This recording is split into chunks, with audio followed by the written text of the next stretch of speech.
नमस्कार. जय महाराष्ट्र. दरम्यान मागच्या 1-2 वर्षांपूर्वी ज्याची कधी कल्पना केली नव्हती ते घडलं. 2019च्या निवडणुकीत जनतेने शिवसेना आणि भाजपच्या युतीला स्पष्ट कौल दिला होता. मात्र मुख्यमंत्री पदावरून भाजप-शिवसेना युतीत बिघाड झाला आणि उद्धव ठाकरे यांनी काँग्रेस आणि राष्ट्रवादीसोबत युती करून सरकार स्थापन केले. यात भाजपचे 100 पेक्षा आमदार असूनही त्यांना सत्तेपासून दूर राहावं लागलं. त्यानंतर एकनाथ शिंदे यांनी शिवसेनेतून बाहेर पडत भाजपसोबत सत्ता स्थापन केली. त्यानंतर अजित पवारांनी राष्ट्रवादीच्या आमदारांना सोबत घेऊन सत्तेत सामील होण्याचा निर्णय घेतला. या सर्व घटना अभूतपूर्व होत्या. त्याचं सर्वांना आश्चर्य वाटलं. त्यातच आता विधानसभा निवडणुकीच्या निकालानंतर नवी आघाडी तयार होईल का, असं सांगण्यात येत आहे.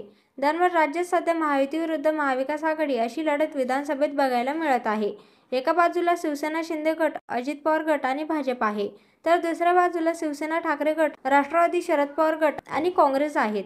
या निवडणुकीचा निकाल येत्या 23 नोव्हेंबरला लागणार आहे. तर दोन्ही बाजूंनी मुख्यमंत्री पदावरून जोरदार रस्सीखेच सुरू झाली आहे.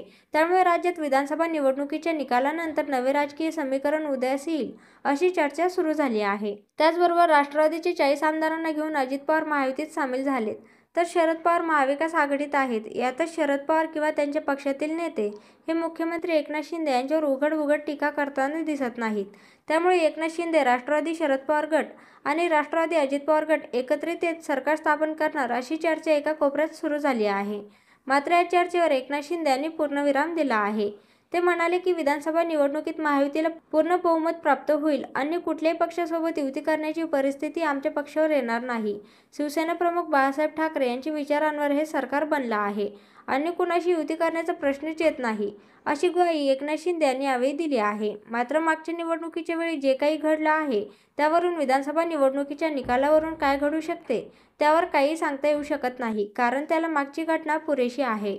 यातच महायुतीत सर्वात जास्त उमेदवार भाजपने उभे केले आहेत. यातच अजित पवार गटाने 50च्या घरात उमेदवार उभे केले आहेत, तर महाविकास आघाडीत शरद पवार गटाने 87 जागांवर उमेदवार दिले आहेत. यातच दोन्ही आघाड्यांमध्ये मुख्यमंत्री पदावरून भांडण झाल्यास एकनाथ शिंदे आणि अजित पवार महायुतीतून बाहेर पडत ते राष्ट्रवादी शरद पवार यांना साथ देतील आणि अडीच वर्षासाठी मुख्यमंत्री पदाची विभागणी करतील अशी चर्चा मतदारसंघात सुरू झाली आहे.